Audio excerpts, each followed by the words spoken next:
Changing conferences isn't that hard, is it? Well, looking at all of this, man, I think most of us thought, or at least I know I thought, that changing conferences would be a real challenge, a real step up for several teams. What I've now found is that maybe it's not as significant as I once thought because, one, not all conferences are created equal, not all teams are created equal, and not all schedules within the conference are created equal as well. We'll start in the ACC, where SMU has punched their ticket to the conference championship game. And SMU, remember, early in the season, they lose to BYU, they make a quarterback switch, and they have been outstanding in their opening season against ACC competition. This was a team last year that, remember, they were 11-3 last season. So they were a good team coming in. You felt good about their trajectory and where SMU would be in the future. I thought there'd be a little bit of turnover. I thought there'd be a little bit of a challenge in accommodating themselves to the physicality that you would now see at the Power 5 level. It wasn't a problem whatsoever. Now, if you take SMU and you play them in the Big Ten, you take SMU, play them in the SEC, I don't know, would they have fared much better? I have no clue. I think that's a hypothetical argument that's unnecessary. But I do know this, is that SMU went 11-3 last year. They were 11-0 against G5 teams and 0-3 against Power 5 teams. This year, 11-1 against both G5 and P4. So pretty impressive with what we've seen from SMU. I think they've been very dynamic, but probably one of the most underrated parts of a playoff contending team might be SMU's defense. Nobody seems to talk about it. Nobody wants to talk about it, but it's certainly worth acknowledging just how good that group is playing. They're going to be a handful if and when they get in the college football playoff. The SEC, the Texas Longhorns, they'll punch their ticket to their first SEC championship game.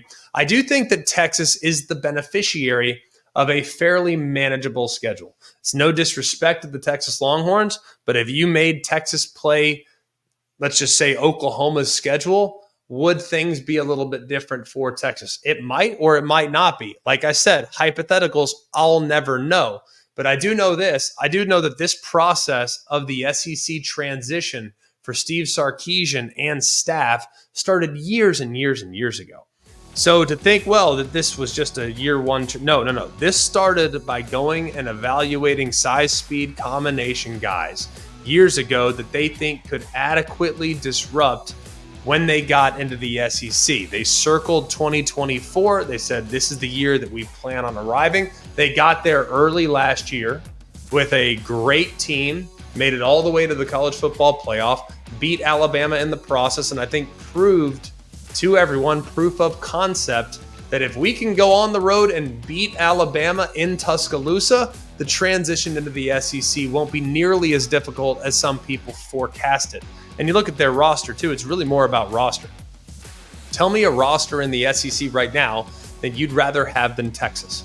And people will say, well, look at the composite rankings and the team composite. Like, the team composite to me is nonsense. I'm not saying it's completely irrelevant, but I'm just saying, you look at, like, you telling me Clemson is the 5th best roster in the country? Come on, man. No way. Not even close at all. So, and last year, you look at Washington's roster. They had 10 guys, I believe, get drafted. Where was their 247 composite ranking? Come on. All right. So I look at the personnel and the development and all this stuff. Texas has done it all. They've done a tremendous job in the portal. They've done a tremendous job in talent development and talent acquisition. And Steve Sarkisian had them perfectly placed and ready to handle what was a pretty manageable SEC schedule. They took care of their business, and now we'll have a chance to exact revenge on the one team that got them this year, the Georgia Bulldogs. The Big Ten and the Big 12, I'm combining these two. Oregon and Arizona State are both playing in their conference championship games in their first year in their respective leagues. So is this more about the Big 10 and the Big 12, or is this more about the relative strength the last few years of the Pac-12? I think it's a little bit of a combination of both, because I look at Oregon, and Oregon transitioning to the Big Ten is not a huge surprise. Dan Lanning, cut from the Kirby Smart cloth, has spent time in the SEC and has tried to create an SEC-style roster out west by going and getting, and look at how many guys they have on their roster that they added in the portal that have some SEC experience. Evan Stewart, Jordan Birch, a handful of other guys that have been in a situation where they've played against top-level competition. So when they got out west, they handled their business. I mean, even dating back to when they had Bo Nix. Like, they have SEC caliber players, which are pros in many spots, and they have now put together not just SEC caliber players, but other pieces from other places that have been really good as well. They have a very clear and established identity that centers around a passing attack, but can also beat you in the run game. They're built from the inside out with great defensive and offensive line talent. So them transitioning to the Big Ten was not that surprising to see them have success year one. The other thing is, I think the Big Ten for a while, outside of Ohio State and maybe a few other places here and there, has not really had to defend weapons like this on a week-to-week basis. So I think Dan Lanning acknowledged, hey, if we can not just win at the trenches, which is how you're going to have to win the Big Ten, but we can also beat you by throwing it over your head, that's something that a lot of these Big Ten teams haven't seen.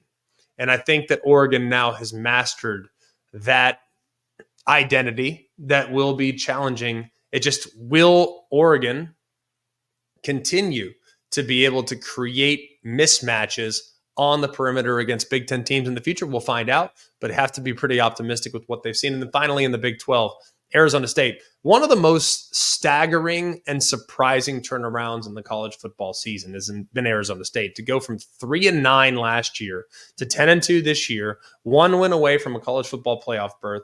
It's been one of the great stories to see Kenny Dillingham at his alma mater and getting things done and doing the things that he's had to do.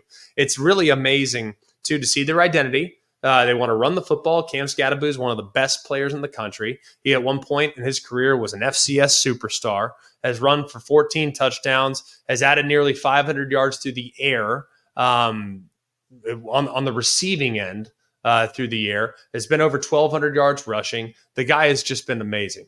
And it's been cool to see them center the offense around him at times, but when it hasn't been about him, it's been about a young quarterback in Sam Levitt who's just gotten better and better and better and better. Now, we will be monitoring their wide receiver, Jordan Tyson, who was seen wearing a sling on his shoulder at the end of the game. So hopefully he'll be available for the Big 12 title game. But, man, clearly changing conferences, it can't be that bad, is it? No, I think it's a combination of many things. One, teams knowing that they need to kind of circle the year that they make the entrance into it.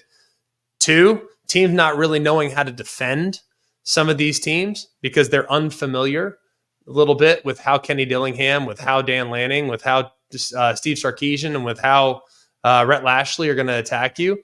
And I'll be curious to see if this success can continue, because I do think it's got a chance to, but I also think things could come back in a big way as teams get more and more comfortable playing against these different competition.